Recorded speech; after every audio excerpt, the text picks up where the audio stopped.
Okay, I'm going to make you earn this one. This one's not a cupcake by any means. It says, write the standard form of the circle whose diameter has these endpoints. The standard form of a circle, let's remember, we have to know two things. It's nice in that regard. We only need to know two things to write the equation of a circle. We need the center and we need the radius. If we have those two things, we can fill in that form right there. So obviously we're going to draw a picture. When we're given coordinates, it's always a good idea to draw yourself a sketch. So I'm going to start with 3, 9. I'll put 3, 9 like right here, if that's okay. I'm not going to do the tick marks. I don't do the tick marks. You guys know that. So this is 3 and this is 9. And then 7, 11 is the other one, which we'll put here. That'll be 7 and that'll be 11 right there. Okay, if everybody's all right with that. So these are the endpoints of the diameter. Now you'll recall from your geometry days that the diameter of a circle is a line that stretches from one edge to the other and it passes through the center. That's the key component here. I don't know if I'm even going to draw this circle because I won't draw it well. Well, I'll try. It's not going to go well for us, but you never know. Okay, it's not bad. Can we use this information then to find any of those pieces, right? Even just a semi-accurate sketch, you could see where the center is going to be, right? It's right there. Now we don't have to guess about where that is, right? If this is 3 and this is 7, so this is 3 and this is 7, where's the center? This is not a guess, right? You don't even, you're eyeballing this, but your eyes, you can trust them in this regard. That is halfway in between these 2 points, right?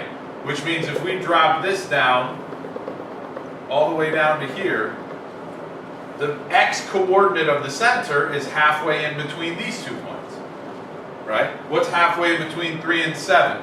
Well, if this distance is 4, half of 4 is 2, we're 2 units away here, so we know that the x-coordinate is 5. And the same thing here, if we draw these lines over, this y-coordinate is halfway in between 9 and 11, which hopefully you know is 10. So we know where the center is, which is great. Okay, we got part of this down. Now the radius. The radius is this measurement right here, right? Any one of those will do. Right? Now when we're in the coordinate plane, just as a blanket statement pretty much, when we're in the coordinate plane and we see a distance like this that is slanted, right? And this goes for anything, geometry, algebra, pre-calc, whatever. Whenever you have a distance that is slanted like this, and we want to know that length, we could use the distance formula. Yes, maybe you remember the distance formula. We can write that down here. Okay, we have x2 minus x1 squared plus y2 minus y1 squared. You've always got that. If you know the coordinates of these points, and we do, we know this is 5, 10, and this is 7, 11. We could use the distance formula. Or, what's even more fun, is leaning on our geometry background even harder, this is the hypotenuse of that right triangle. Sorry, it's not perfectly accurate, but I think you'll get the idea. Can I find the hypotenuse of a right triangle if I know 2 of its legs?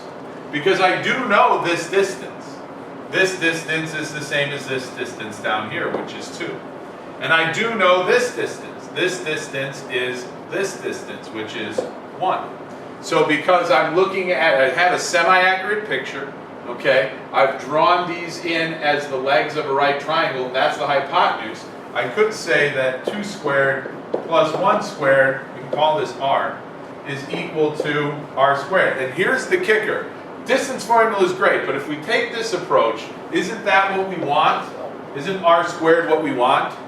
Yeah, right? So if I can just add these together, 2 squared is 4, 1 squared is 1, this is 4 plus 1, we get r squared. And that's what we were going for all along, was to get in this place. Now, you could solve for the radius, but then you'd end up squaring it anyway and putting that number in here. So the standard form of this circle is x minus 5 squared plus y minus 10 squared equals 5. I told you we were going to stretch your brain. We're blending geometry, we're blending algebra, we're blending pre-calc, all of this stuff. It's a great question. Questions like this are the types of questions that are going to show up on your tests and quizzes because we're using all of that content in one place.